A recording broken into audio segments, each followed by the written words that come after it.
আজ বানাচ্ছি chicken cheese momo, সাথে বানাচ্ছি চাটনি আর ভেজ স্যুপ। প্রথমে আমি চাটনিটা বানিয়ে নেব। চাটনিটা বানানোর জন্য আমি নিয়ে নিচ্ছি টমেটো আর শুকনো লঙ্কা। এগুলোকে আমি সেদ্ধ করে টমেটোর খোসা ছাড়িয়ে একটা মিক্সার গ্রাইন্ডারে এটার পেস্ট তৈরি করে নিচ্ছি। তারপর চপড করা রসুন আর আদা থেকে সামান্য রসুন আর আদা আমি অল্প সাদা তেলের মধ্যে ভেজে নিচ্ছি। রসুন আর আদাটা ভাজা হয়ে গেলে সেদ্ধ করা শুকনো লঙ্কা আর টমেটোর পেস্টটা আমি এর মধ্যে দিয়ে দেব। তারপর এর মধ্যে আমি দিয়ে দিচ্ছি লবণ, চিনি, টমেটো কেচাপ আর দিয়ে দেবো গোলমরিচ গুঁড়ো। দিয়ে এটাকে একসাথে মিক্সড করলেই চাটনিটা তৈরি হয়ে যাবে। তারপর পুরের জন্য আমি নিয়ে নিচ্ছি বোনলেস চিকেন। এটাকে আমি ভালো করে ধুয়ে মিক্সিতে পেস্ট করে নিচ্ছি। তারপর আবার নিয়ে নিচ্ছি পেঁয়াজ, রসুন আর আদা, এগুলোকেও আমি চপড করে নিচ্ছি।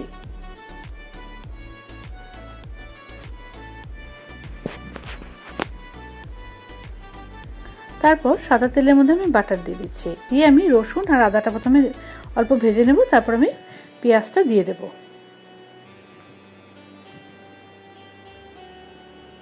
তারপর দিয়ে দিচ্ছি চিকেনের পেস্টটা। তারপর দিয়ে দেবো আমি এর মধ্যে লবণ, আজিনামোটো আর দিয়ে দিচ্ছি গোলমরিচের গুঁড়ো। দিয়ে ভালো করে এটাকে ভেজে নেব।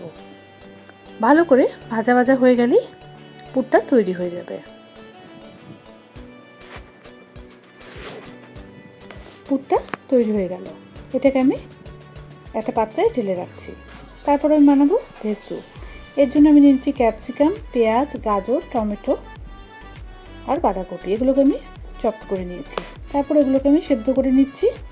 নিয়ে একটা পাত্রে বাটার দিয়ে আমি অল্প রসুন আর আদা কুচনো দিয়ে দিচ্ছি এর মধ্যে। তারপর সেদ্ধ করা সবজিটা এর মধ্যে দিয়ে দেবো। তারপর দিয়ে দেবো স্বাদ মতো লবণ আর গোলমরিচের গুঁড়ো।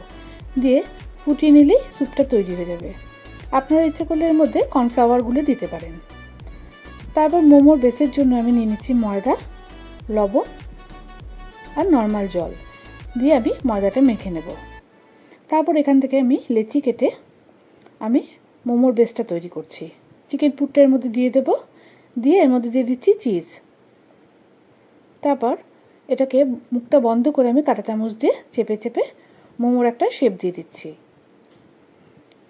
তারপর আমি ঝাঁঝরি থালা নিয়ে নিচ্ছি।